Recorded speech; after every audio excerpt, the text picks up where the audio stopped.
When you play the Game of Thrones, Subscribe and like. you die. There is no middle ground. Welcome back to the Grease Goblins YouTube channel. Today's video we're going to be talking about, well, another video involving Stannis and Daenerys. Stream chat was really cooking last week in the live stream, and they came up with another interesting idea when we were talking about Stannis. When we look at the end of Robert's Rebellion, there's a lot of very interesting things that happen. One of those being the sack of King's Landing, leading to the deaths of, well, I guess the alleged deaths of Rhaegar's children and Elia herself. But the more interesting question that I have posed, and I want you guys to kind of give me your own answers in the chat before I get into my rationale, is what would Robert have done with Daenerys and Viserys? Because it's a very interesting question. And more importantly, what were Robert's orders to Stannis? We know that Stannis was really the person in charge of taking Dragonstone, and there's this kind of feeling from Stannis himself that Robert always resented Stannis for letting the Targaryen kids get away, even though that was completely out of Stannis' control. So what were the orders? If Stannis actually takes Dragonstone, he finds Daenerys and Viserys a Dragonstone. They don't leave yet. At this point, remember, Daenerys is basically a newborn at this point. Queen Rhaella would be dead. Again, if we're going off of what we've been told, Rhaella dies in childbirth with Daenerys. One of the reasons Viserys probably resents his sister even more. Same idea of like Tyrion with, his mother and that dynamic with Cersei. How would that work? Now, Stannis finds Viserys, he finds Daenerys. What were the orders? What were the orders to just capture them and bring them back to Robert? Were we going to have another sack of King's Landing where these children would be brutally killed? We just don't know, because we never get to that point, and we're not really given a concrete idea of what was going to happen there. Now, given the character of Stannis, given the character of Robert, we can try and speculate. I think the first idea that comes to most people's mind would be, well, Robert has this deep hatred of the Targaryens. He says in A Game of Thrones, I'll kill every Targaryen I get my hands on. But would he actually?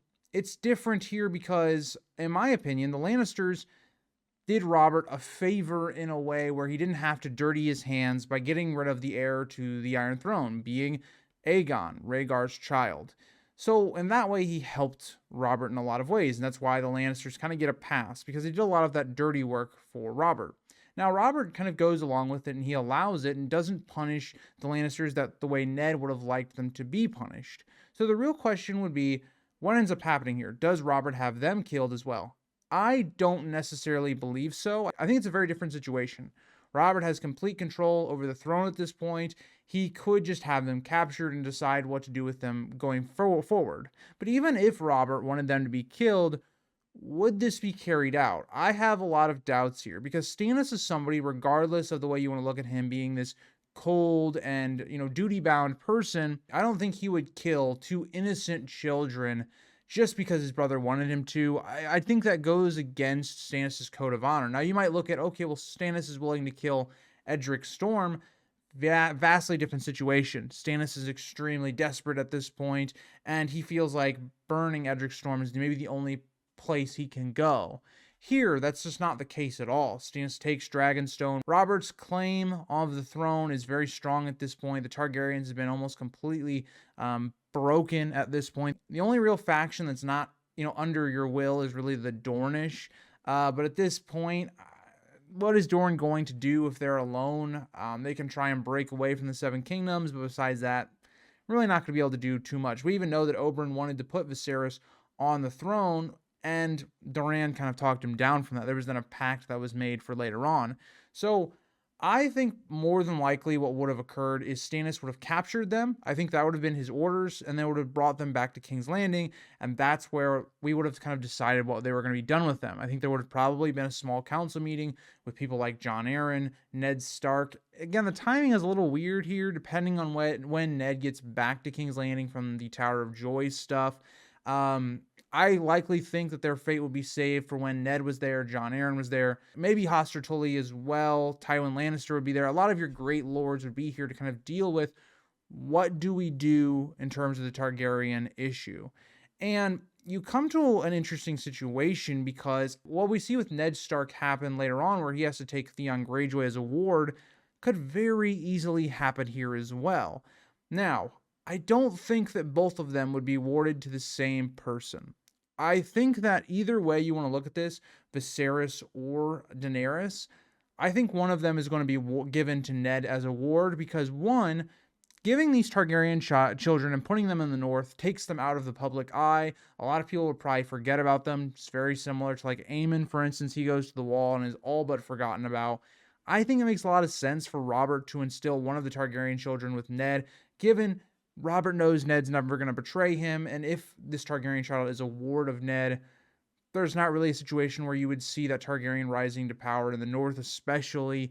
So again, I could see either one. I could see Viserys going there because he is the more grown-up child. He's the more difficult one to try and control. Again, he's at an age where he at least knows about his family and he believes that he's the rightful heir at this point.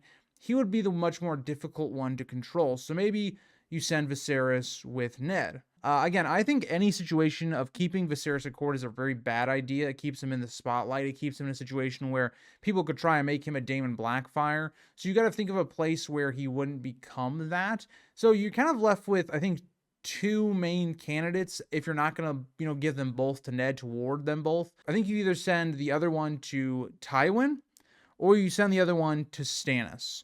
Both would be people that are firm, right? They'd be able to manage somebody like Viserys or Daenerys at this point. Again, Daenerys is the easier one. She's a newborn child. You can mold her a lot easier to kind of cooperate, right? It's not like a situation where you're getting like a Theon or you're getting Viserys.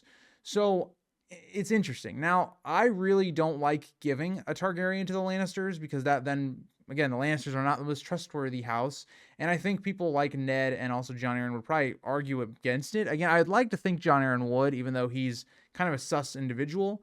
So I think eventually it would land upon maybe Stannis. And I think it would also make sense, given the fact that Stannis is given Dragonstone, that maybe he takes Viserys or Daenerys, whichever. I really like the idea more of Viserys going with Ned. He gets kind of forgotten about in the north. You have a firm person to kind of look over him. And then Daenerys gets to live out on her homeland, but she's under Stannis, somebody that won't betray Robert.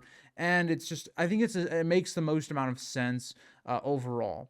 Now, you could say, okay, well, isn't this still giving Daenerys, a little bit more legitimacy? She's sitting at Dragonstone, the home of the Targaryens. She's not going to be forgotten about as easily. You may not be able to control her as easily given the fact she's going back to a Targaryen stronghold. How will the servants and stuff like that treat her? I just think you've got to pick somewhere. And if you're going to pick any people to kind of look over these Targaryens, it's going to be people like Stannis and Ned. So I think that makes the most sense to me. I'd love to hear your guys' thoughts, though. Like, what do you think that Robert would do with the kids? Would he have them killed? Would he be sent to other places? I think also it makes sense given the fact that if you do want to send maybe Daenerys with the Starks, Daenerys could always be married into their family, eliminate any type of marriage pacts of trying to gain her any power or marrying Viserys, for instance. You could just marry her to, like, Robb, or you could possibly marry her to Bran down the future. Maybe, again, I don't think this one because Jon is a bastard. That would kind of be a weird, like, marriage, but I think that marrying Daenerys to Robb could make a lot of sense. It would tie Daenerys to the Stark family. Nobody can marry her to anyone else, really, and it would kind of eliminate a lot of her marriage prospects right away. It would tie her to the North. So that's kind of how I look at it. I think that if anyone was going to be killed, it would be Viserys because he already is an arrogant Targaryen kind of kid. He would pose the biggest threat, whereas the female line does not pose nearly as big of a threat, but Viserys would himself. So let me know what you guys think, and I'll see you guys all in the next one. Bye, guys.